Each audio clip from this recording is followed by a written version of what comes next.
Hello watch fans, today I'll be reviewing the Pagani Design Daytona, as well as share my thoughts on homage watches at this point in time.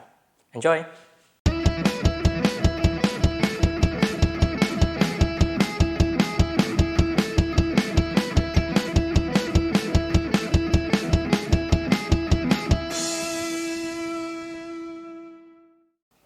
Let's get straight into the specs of this watch. Based on my measurements, it has a case width of 39.5mm, which is a little smaller than the stated 40mm, a lug width of 20mm, a lug to lug of 48mm, and a thickness of 11mm, which is also 1mm smaller than the stated thickness. I have to say that being a sports watch with these dimensions, it would fit a large variety of wrists and wear very comfortably as well, which I found to be true in my case. The glass is made of sapphire, which at this price point is really good. This means it has really good scratch resistance. It also has a ceramic bezel, which in this case I really do like because it makes the watch pop a little. The case is stainless steel and it does feel quite solid in hand. It has a screw down case back with a stated water resistance of 100 meters at the back. However, to be honest, I feel like I don't really want to risk getting this watch getting too wet, especially since it is a chronograph, despite the screw down pushers and crown. I've had this watch for about a month now and I've been wearing it quite often. I have to say that it's very comfortable, even on my rather small wrist. I've had it on leather straps, NATO straps, and even the metal bracelet in which it comes with. It's quite comfortable overall. It's definitely a very nice to wear watch. It feels like it's built quite solidly. The pushers, the crown does feel quite solid as well. It doesn't have a cheap feel to it. And being a quartz watch, the biggest advantage of it is I can just grab it and go without messing with the time or fiddling with the time.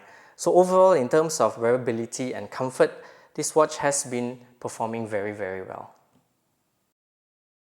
There are 3 subdials on the watch with a 24-hour subdial at the 3 o'clock, a running seconds at the 6 o'clock, and a chronograph minute timer at the 9 o'clock.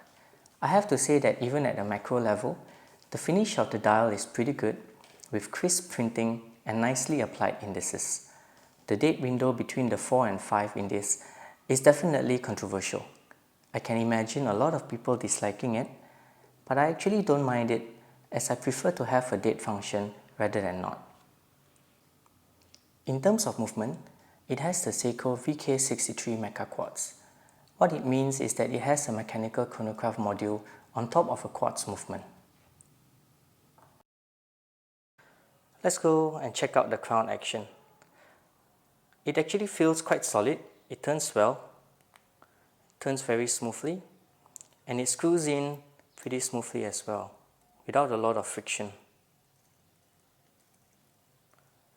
One small drawback then, I think I'm actually nitpicking here, is that the screwed pushers don't feel as smooth as the crown itself. You can see, you push the top pusher to start the chronograph, and then push it again to stop it. You then push the bottom pusher to reset the chronograph, and one of the nice things about this is it's a flyback chronograph. So the chronograph function itself is quite smooth and I'm quite happy with it. As for the bracelet, I would say again for this price you are getting a pretty good one. It has polished center links with brushed sides. They are solid pieces with a solid end link as well. However, one part that I don't really like is this edge here, which is a little bit sharp, as well as the finish on the end of the end links on the other side, which is also a little bit rough. You get screwed pins, which makes resizing a breeze. I had to remove all the removable links to fit my wrist the way I like it, which is slightly loose. You get a milled 2-fold clasp, which does close with a satisfying click. I have to note, however, that it comes with male end links, which will make the watch wear a little bit larger. Overall, again, not a bad bracelet for this price. Here you can see it on my 5 3/4 inch wrist.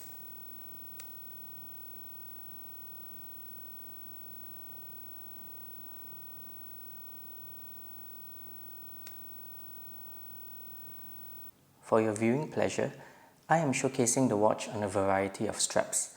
It does look good in most of them, I must say. And it does seem like it is quite a strap monster.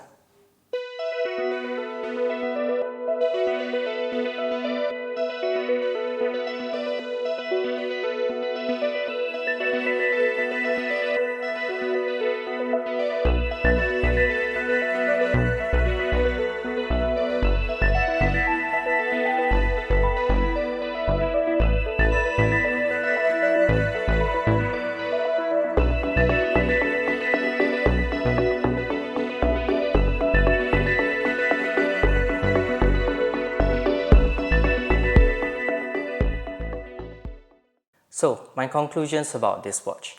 If you don't mind homage watches, I do believe they present pretty good value for money. The industry standard mecha quartz movement in here by Seiko is quite good.